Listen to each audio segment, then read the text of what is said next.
Hello. Yeah, it's the start of our mad year. Here at Your Words Have Power, we're having a mad year. Yes, making a difference.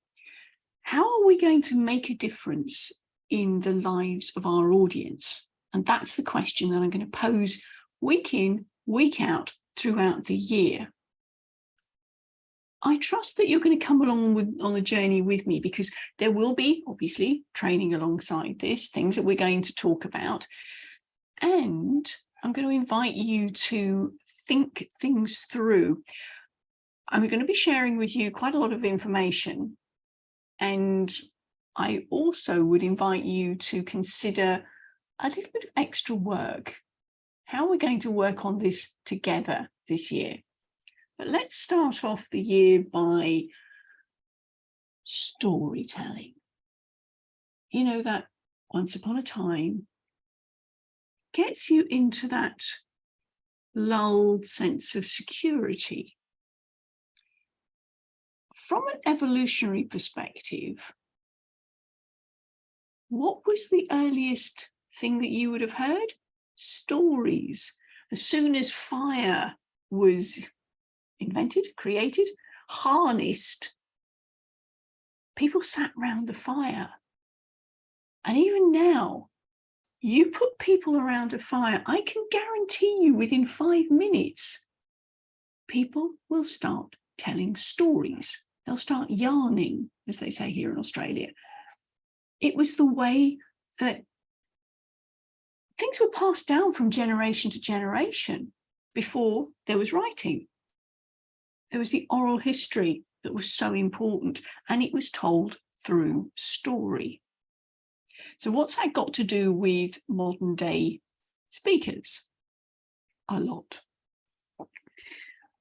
You are standing up on stage, either a physical stage or a Zoom stage like this, and you've got to make a connection with your audience, haven't you? Because if they don't know, like, and trust you, your KLT factor, then you might as well be talking out a Mongolian. So that's the point. Who are you talking to? Who is your audience?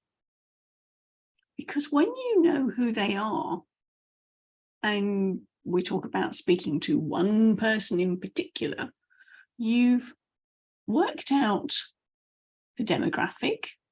Are we male, female? Are we a particular age? What's our socioeconomic status? Where do we live? Do we have pets? What's our relationship status? Where do we hang out? What are our favorite things to read? Are we a reader?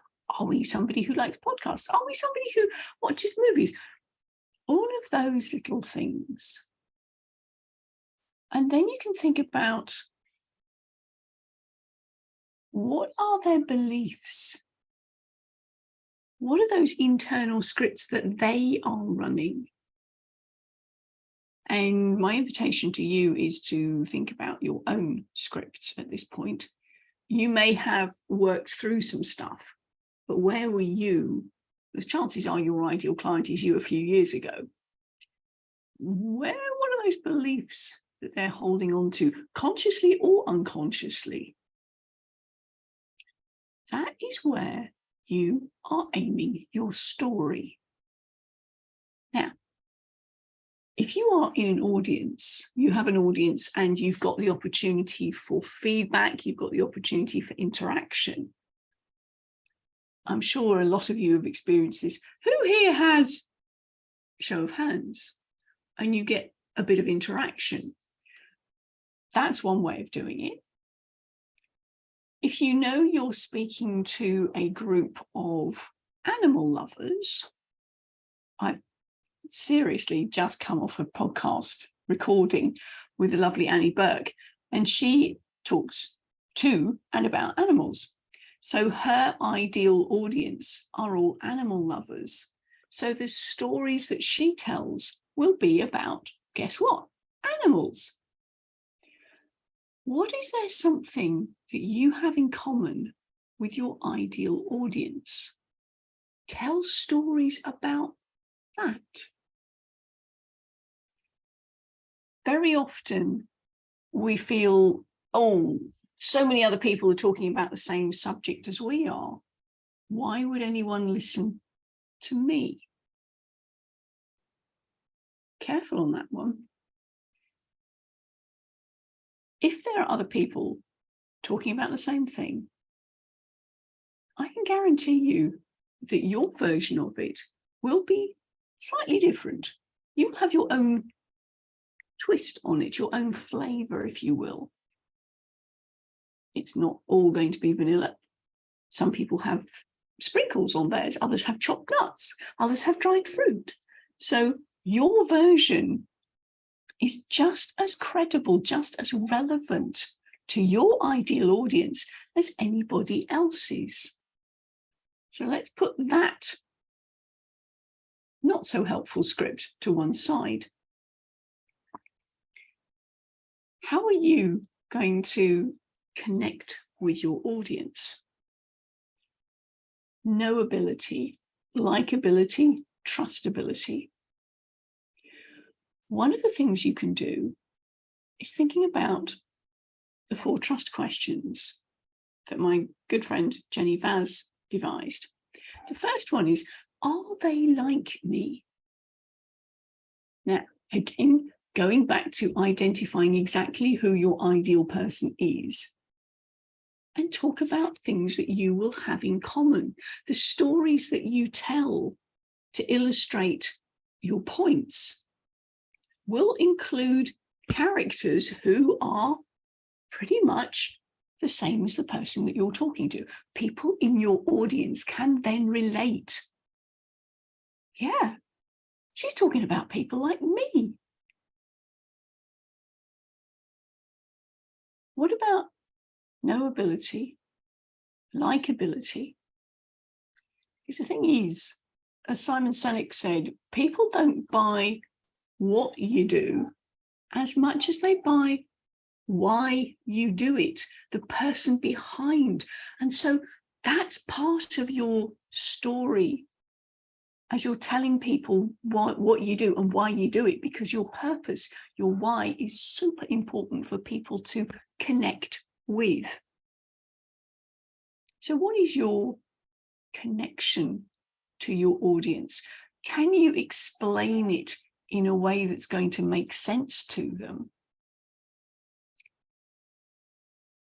And if you can, not if you can, as you can, what are the examples that are going to make sense to your ideal client? What can you tell them about your backstory that's going to have those little bing light bulb moments? Because knowing your audience is super important, working out the language that you're going to use. Connection, rapport. If you are speaking to a group of streetwise teenagers, I'm not your best role model because I don't speak streetwise teenager. If you're talking to mature-ish, by mature, I mean vintage rather than attitude, because mature ain't me at all. That's another point. How do you express yourself? Does it make sense to your ideal person that you're talking to? Are you talking their language, literally? I've said this on a number of occasions that I speak English. I'm from the UK. I speak English with my fellow Aussies here in Australia. I speak English with my Canadian friends and my American friends, with my UK friends, some people in South Africa, other people in other parts of the world, in Singapore, in Malaysia, in the Philippines, in India, all who speak English. Allegedly. We don't all speak the same language. When I make that point, people go, what do you mean? You're all speaking English. It's the same language wherever you go in the world. It's English. It's the universal language. And then I tell this tale, and I'm sure you've heard it before, that my first networking meeting when I arrived in Australia, somebody complimented me on my pants. I went bright red, excused myself, went to the ladies and sorted myself out, thinking that my flies were undone. Because in the UK, pants are what you wear next to your skin. No problem there. What's going on? Composed myself, went back into the room, and somebody who had witnessed this interaction, knew where I was from, sidled up to me and said in my ear, "You know, she was talking about your trousers, don't you?" Embarrassed again. Why did I not know that? I knew that the Americans called trousers pants, but I didn't know the Australians called them pants as well. So I have learnt to ask questions. When somebody says something and they use a particular word, I will ask them to define it, and I'll give them that story as to why. And it's usually a fun reaction going, "Oh yeah, you didn't think that, did you?" I did. That's a vulnerable story.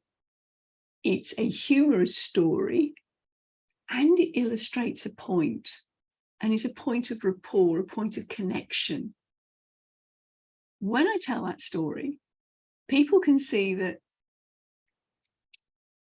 I may not be this wonderful speaker that a lot of people consider me to be. I have my flaws. Oh boy, do I have my flaws. So telling a rapport story, a connection story to build your knowability, likability, trustability. Are they like me? Getting back to that point that a lot of people can be saying the same thing. If you have a similar message to one of the big gurus, you know, Tony Robbins, Bob Proctor, Zig Ziglar, the big names, and you think, why would anybody come and listen to me if they can go and listen to it from the horse's mouth? Now, okay, apart from Tony Robbins, all the others have passed. My point being that somebody in the audience can look at somebody up there and go, I could never get that far. I mean, they're almost godlike. They're nowhere near like me. Whereas if you are 2 or 3 steps along the journey beyond your ideal audience, beyond your ideal client, then that distance is nowhere near as far. And it's achievable. Your ideal audience, your client, potential client, is listening to you and going, oh, if they can do it, so can I. It's not that much of a leap into the unknown. So again, are they like me? Share something about you, share something about your journey that's going to be relevant to them. Build that rapport. Now, if you've known me for any length of time, and probably not many on this group do know me that well, when I first arrived in Australia 9 years ago, my accent was very different because I had just been in the north of Scotland for 20 years and my accent was pretty much like this. And most folk didn't ken what I was saying. So I adapted and went back to more of an English accent because I'd grown up in England. And over time, over the last 9 years, I'm also aware that my vowels have shifted yet again, and I'm sounding a little bit more Aussie now. Nowhere near as Australian as I could be, and I'm not necessarily going to go down that road. However, one of the ways of achieving rapport with people is using the same words, using the same language. You look similar, think about it from a gang perspective. One of the things people want to do is they want to feel as though they belong. And that's a universal human need. So if young folk are dispossessed, they don't feel as though they are connected with anyone or anything in particular, particularly in a home situation, they will look for belonging elsewhere. Sometimes they get involved with gangs because they've got that sense of connection, they've got that sense of belonging. They feel they can trust the people in the gang because they're like them. There's a common language. There's very often a common look. It's all part of this rapport. If any of you have done any NLP or any body language, well, you'll know about the mirroring, the matching, the mirroring that goes on a one-to-one conversation in particular. You can tell whether somebody fancies you. There are all sorts of little clues and cues in there. But that rapport can be using the same words, occasionally, but don't overdo it, matching the intonation patterns, even if you don't match the accent, but you're moving towards that person. There's more of a sense of connection, a sense of rapport. Marry that with a story to illustrate your vulnerability, how you are like them, and then it becomes that sense of connection.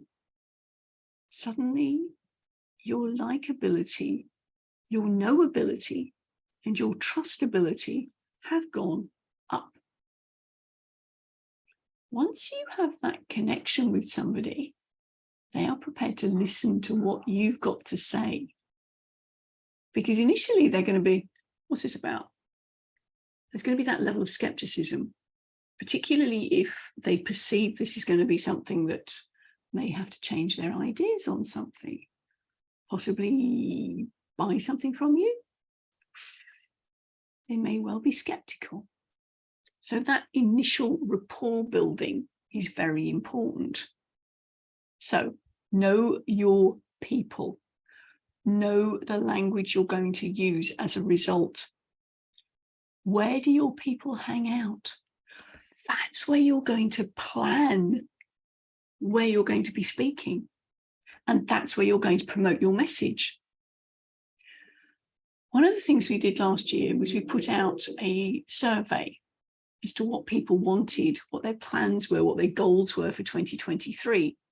And we realized that plan and promote were two big holes in what people were doing. And that's what people were asking for.